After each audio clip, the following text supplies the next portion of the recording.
আজ 29শে জানুয়ারি 2025 সাল।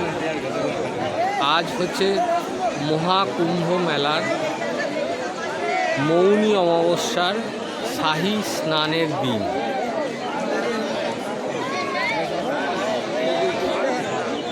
আমরা এসছি এই শাহী স্নান করার জন্যে। এখন বাজে দুপুর 1টা। এই হচ্ছে কুম্ভ মেলা প্রাঙ্গণ।